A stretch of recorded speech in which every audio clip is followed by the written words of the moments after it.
if we look at the bigger context of what happens in dream states, right, or what we're looking here, of course, is imprints that inform the relationship. So the first thing that you can look at there is that dark force, so to speak, that comes in your dreams still influencing the way you relate in your current relationships, business as well as intimate, right? So that's one way to look at it. Is it actively haunting you or chasing you as it is in the dreams or not? And then from there, you can kind of look at it from a few different perspectives. If the answer is not, then you could just let it play itself out in the sense that your subconscious mind is still processing something, and you could help that along by something like nonlinear or somatic therapies, and you could also help that along with dream journaling. But you don't have to, because your subconscious does those things. If the imprint is still active and it's still chasing you towards certain things and away from other things, well, is one way of saying that, then it might be interesting to go down the road a little bit more diligent and look at what that imprint does in your current behavior patterns. And that you could deal with by, really looking at it like we're doing here, tracking it as it's happening. You could do some cognitive behavioral therapy around the actual behavior pattern, and you can do some release work, somatic or otherwise, on the subconscious level. What's always interesting to do if you are looking at dreams, recurring dreams, it's usually interesting to keep a dream journal, and how you do that in a regular sense. There's protocols if you want to do it for lucid dreaming. But if you just want to know why and how your subconscious mind churns these things up again and again, is you do it first thing when you wake up, when you still remember your dreams, or if you happen to wake up from the dream mid-sleep, you'll write it down, and then on that day you do a journal entry. On each day you do a journal entry of the general content of your day. And then over time, this is true for not only negative haunting kind of dreams, but over time what happens is you start seeing correlations between dream material and awake material. So for instance, I would say not anymore so much, but there was a time when I traveled, I'd always dream a couple of days beforehand that I'd missed a train or a bus, or these dreams where you're trying to get somewhere and you can't get there and you can't get your feet off the ground. Or I used to have one when they still had rotary phones. I used to have this ongoing dream that I had to call somebody because I was dying, my parents or someone, but I couldn't get those rotary things to move. And that was like this horrible, horrible nightmare that would show up anytime a certain kind of emotional thing would show up in my life. So once you can correlate these things, then they make a lot more sense, because then you can say, I'm making this up. Anytime you have a big conference or something, you start having that dream. And so then you can look at, is that particular material of work related to the imprint of a certain expectation or of a certain, relationship with your father or things like that? Or is it related to your current intimate relationship? So that would be a good way to go, is to look at where does it still wedge itself into your behavior, and then work backwards from there. Both the positive and the negative imprint have pluses and minuses, right? And so the things that we believe about ourselves via our experiences drive us, and they hinder us. right? So if you are driven by the relational imprint that makes you, fiery and angry and I'm going to prove you wrong, then that's a great benefit. The negative aspect of that, of course, is that it stresses your adrenals because it comes from a place of stress. It comes from a place of not good enough or not sufficient or whatever. So you're essentially using the adrenal part of you, the negative imprint nervous system part of you, to succeed. And over time, that will create a burnout. Or particularly when you're in a high stress or high performance situation. So as I was saying earlier, those imprints never go away, so you don't have to worry. They're always available. But the difference between being gripped by it and knowing what it is that you can dip in and out, right? So if you're driven by lack, which a lot of people are, that's highly motivating. Like, I can remember a time where it would have been absolutely impossible for me to go to bed without the dishes being washed, right? Which is a version of that, because I had a very specific bend on how things had to be so I could relax, so to speak. And that comes with a fair share of stress because it's not taken the actual human being into account. But I still like the dishes clean nowadays, but it's not a must, right?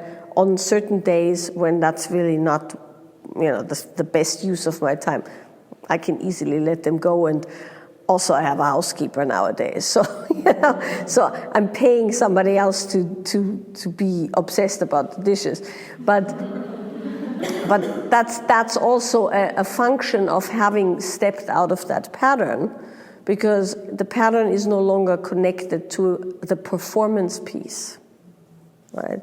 And so the other thing that you were saying was when you did the nonlinear movement and you felt good, you almost didn't want to move anymore, right? And just lay down. And there is an interesting aspect in there, is that that relaxation and that stillness and the feeling good essentially makes you freeze, right? Because not wanting to move anymore means you're holding on to the state as it is, and you don't want the state interrupted, which in a certain way is a freezing of the state. And so if feeling good is connected to freezing and stopping, and feeling bad is connected to positive action, there's really no reason to feel good, right? And so how you work with that is that you do the feeling good, right? You work with the positive, and when you feel that moment where you want to go into inertia, that's when you generate action from a positive place versus from a negative place. And that will take a little bit of internal wrangling, but eventually the action comes from a place of actually feeling good. And then the feeling bad isn't so enlivening anymore. But that's a fairly normal and totally acceptable, understandable drive, right? And sometimes there's nothing wrong with feeling bad and kicking ass, as long as you know that that's a function of a certain kind of dysfunction, so to speak, right? Which we all have. The thing that I want to add to that is, in that particular domain, if you have, and this is true in general, by the way, if you feel mistrust, you must heed that, even if you're wrong, exactly. Because one of the things that's very important, and this is one of those tropes that come in the tantric circles sometimes, right? Oh, just because a guy looks like he's standing straight, he must be trustworthy, right? And you want to trust a guy because you've heard all the great things that happen to a woman when she's with a trustworthy man, right? And so you override your internal signals for the sake of getting something, or or by thinking that maybe it's you, right? There's all this rhetoric around, well, if you were more feminine, then you could surrender better. Well, fuck that, And why I'm saying fuck that is when the situation is right, the surrender is kind of a knee-jerk. When it's not a knee-jerk, it's probably because something isn't right? And so that's really, really important to understand, is that when you go, and you see a guy and there's something in you that goes, meh, and then you go, take me, right? You're essentially courting disaster because you're overriding your sense of that something's wrong. Now, granted, I want to just add one thing, and then it might be that you're projecting or overreacting, but your body doesn't care about that. Right? That's the important piece. We don't give a damn about your mind's projection or anything in that particular domain. When your body says no, that's a firm no. And overriding that no is compromising yourself, which leads to less ability to trust yourself. Over time, you'll start aligning what's actually happening with what you're feeling. But that's a process. In that process, that will only happen if you don't run over yourself, right, with your mind. So it doesn't matter at all if you're totally off base, somewhere in the middle or right on. Your no is the most important thing ever. Right. When you're in a healing phase, it's a little bit like if I break my ankle, let's say, right, and I've just gotten patched up and I can hobble around and I see these stairs up there. My body's going to go, don't go up there, right? And then if I go, well, but it's perfectly safe, I'm not going to sleep again. This is just, my old trauma popping up. Yeah, maybe, but maybe I just shouldn't be jumping upstairs till I'm fully healed, right? Maybe I need to hold on to the guardrail till I'm fully healed. And there's no ifs, whens, and buts about that. And here's the other thing, you're probably not throwing up red flags because the female mind is endlessly optimistic and forgets very fast. So, 6 months later, well, it wasn't that bad, right? And so if you see a red flag, I'm pretty sure there's at least something pink happening, So, and not the other way around. Yeah.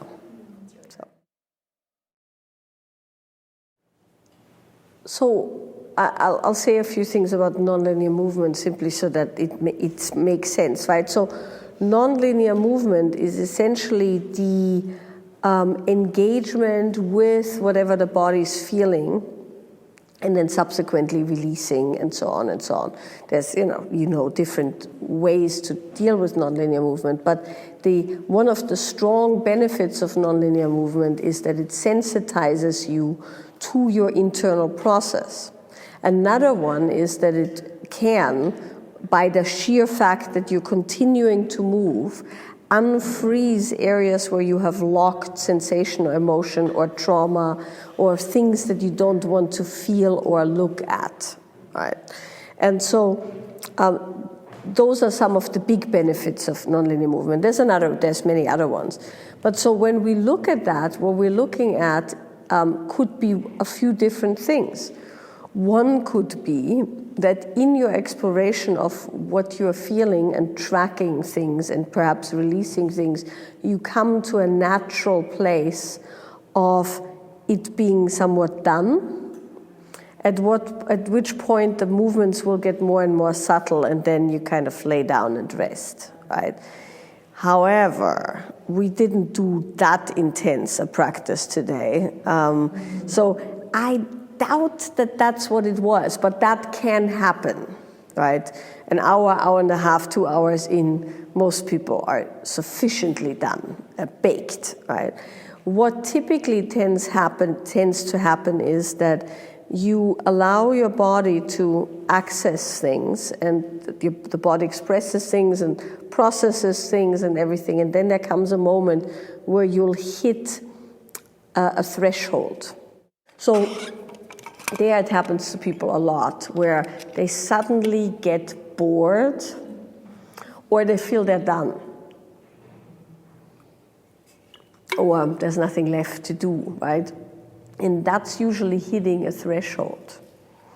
And when you hit that threshold, you have two options. You can just stop, or like you were saying, you just keep one part of your body moving and you see what happens. And often when you then kind of go a little bit further, you'll find a whole new reservoir of sensation and recognition or investigation, however you want to go it. And the only way into that reservoir, excuse me,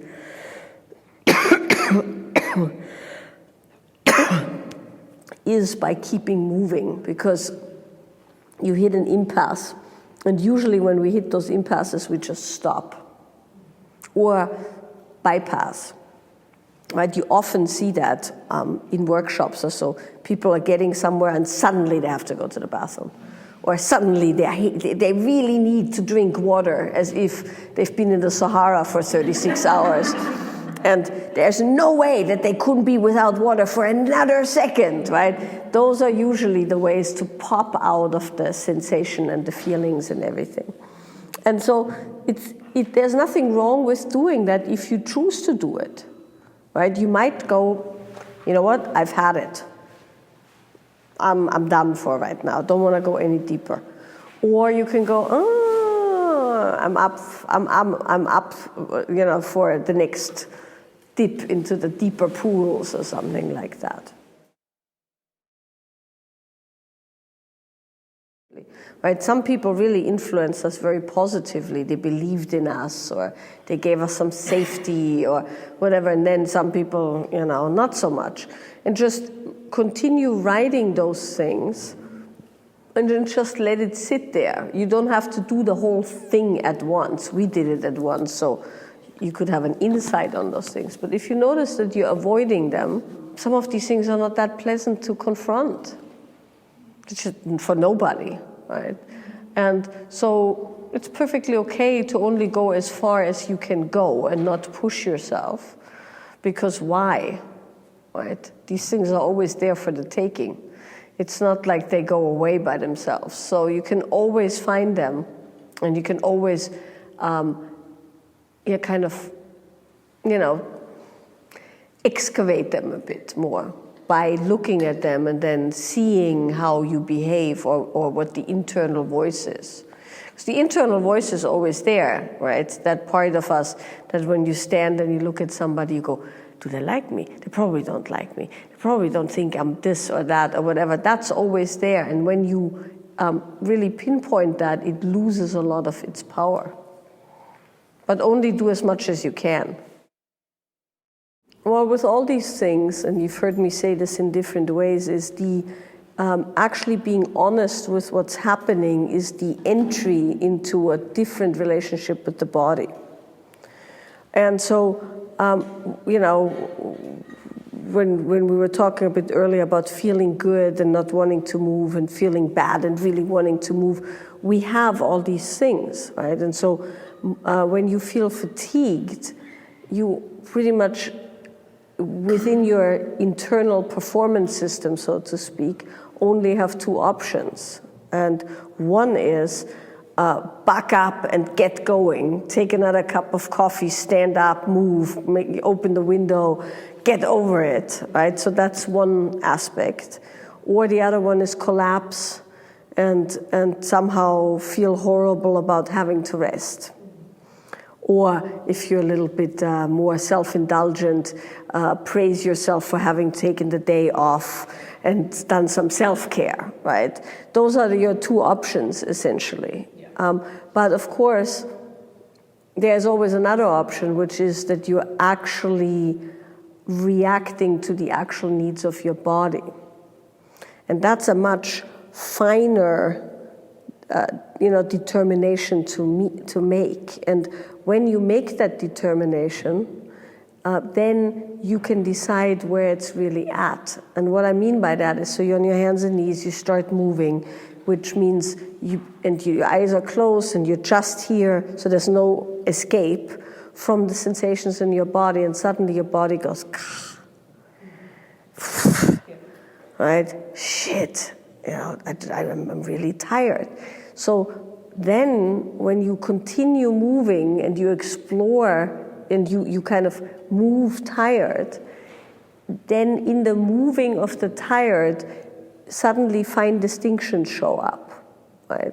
And so there are distinctions like, I didn't sleep enough tonight, so I actually need sleep. Or all I've had today is 6 coffees and no food, so you probably need some decent protein, right? Or I'm actually not that tired, I just don't want to do this. So then that's resistance. And so each of those things, as you just move with, or as fatigue, gives you distinctions on what it really is about, and then you can make the proper call. One would be, I'm done, I'm sleeping. I'm going to lay down, this is going to go on for at least 30 more minutes, so I'm just going to have a snooze, right? Or, oh, I'm quite fatigued, but a little bit of movement actually gives me, it gives my body the kind of a kickstart without firing the adrenals. Or, oh, this is just plain old resistance, so then that's something else to deal with. Yeah. And so that's what's so good about that process, is that you can fine slice what's actually happening versus the blanket statement that appears first. You know? So this is why moving what you're feeling is kind of the mother of all practices, so to speak, right? Because it does so much. Yeah. So let's say this. If we would only be dealing with the fact that we have imprints and the imprints make us choose partners, and if we would consider that everything is fine other than that, then yeah, you could pretty much work with anyone, right? So technically speaking. Practically speaking, like Steve says, there's degrees of wrong. And so one of the things that makes relationship unworkable, there's several things that make a relationship unworkable. But one thing that makes relationship unworkable is if 1 or 2 people in the relationship have actual personality disorders. Schizophrenia, anything that's considered a cluster, so, borderline, narcissist. Next thing, not quite as intense as personality disorders, is unexamined or unresolved issues that are caused by trauma. Now, that's not to say that there isn't, we all have trauma and we all have issues and we're not always examining them, but there is certain levels of dissociation which make it impossible to stay in relationship. And even though technically that's workable, practically that's often not workable because the person who chose the person with the trauma has a corresponding trigger. And so what then happens is there's re-traumatization or opening of wounds happening at all times. And that's not really workable unless you want to dedicate your entire existence to healing your own trauma and not triggering your partner, right? So there's that. And then the other thing that's unworkable, so to speak, is, and I'm drawing a very rough thing here, right? Because we're not in a psych class or something. But the other thing that's somewhat unworkable on a totally different level is when you want to have a relationship with somebody with whom you have nothing in common, right? Values that are non-negotiably different, irreconcilable differences, that's what I call it like that in a divorce, right? When the differences between 2 people can't be reconciled or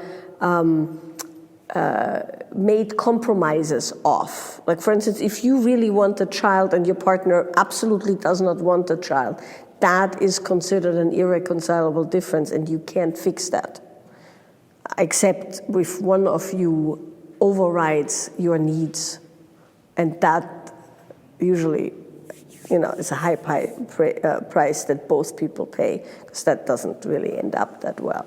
So those are the things I would say are non-negotiables. There's a few other ones that are not that relevant for here, right? Active addictions make it very hard, right, for people to actually have proper relational consideration and growth, and a few other things. But aside from that, considering that a lot of what we see in the other person isn't really the other person, right? And that we expect things from our partners that have to do with our imprints, as you've just realized in that exercise, and we'll go into familial stuff tomorrow. You can work things pretty well if you are both aware of what it is that runs you. That's definitely true. For me personally, I've done over 40,000 one-on-one counseling hours, meaning either with a couple or with, I would say that where I question things in couples is when it's destructive, or it takes all the time away from the things that are really actually important to them, right? Their children, for one, gainful employment, their health, things like that, then I think it's not really workable. But if we're just talking the regular stuff that happens, which is you want something from your partner that they suddenly no longer give you, that's a given. That's welcome to relationship, right? So that's definitely workable.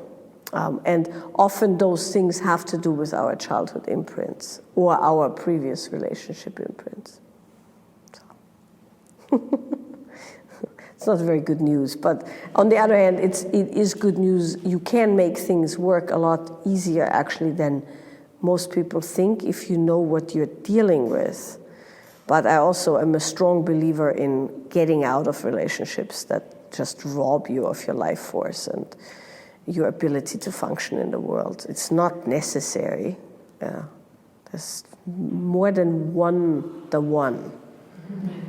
I want to put that on the record. Good embodied practice is amazing, right? And like you said, you go deeply in, and it's right there, and it frees all of this energy.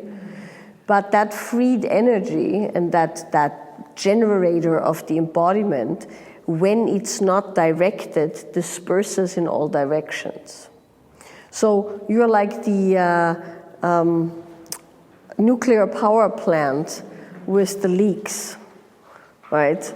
And so instead of producing beneficial energy for all people, you're leaking out radioactive gas into your environment, right? So, and then you have to do everything that comes with that. And so if you tend to be dispersed, then what you'll have to do is put directions into your life that channel the energy. And the easiest way to do that for yourself, because most of us don't have a handler, I have one. Meaning, in my creative output, there's a second person who can point it somewhere, which is really useful, because Steve will give a certain kind of a brief, so to speak, in which then I can pour things, and the other way around. But if you don't have that, and I don't always ask him to do that, right? Lists are your way to go. And it's really, really excruciating because, of course, you're not going to feel like dealing with a list. But if you see the list as a funnel that brings your energy into something useful, It's a little bit like, putting a horse in front of a cart and then letting it go. So you have to have a cart to which to hitch your horse. Because your wild horse is otherwise just galloping everywhere, right? So the lists or the actions are like carts. And you'll make a list of the things that you want to do during the day, and then come hell or high water, you do at least one of them. Get the car fixed. What does that mean? Call the mechanic, make an appointment. Call a second mechanic, get a second opinion. Find somebody who will pick me up from the car repair place. Find the money to pay for the thing, whatever, right? So now you have things to do. And then you can pour all that massive energy into something productive. And then when it's done, because you hate it, you have to go, wow, that was good. I did good. This was amazing. I did a thing off my list. And then you make a big check mark, right? Usually when I'm at home, I have a list that says, get up. Brush teeth, make breakfast, have tea. And then, I list all the other things so that by the time I get to my list, I have the satisfaction of having crossed things off. If you remember the principles of why you had a list and not see this as some, whatever, type A masculine behavior, even though it is those things, but what it is really is it corrals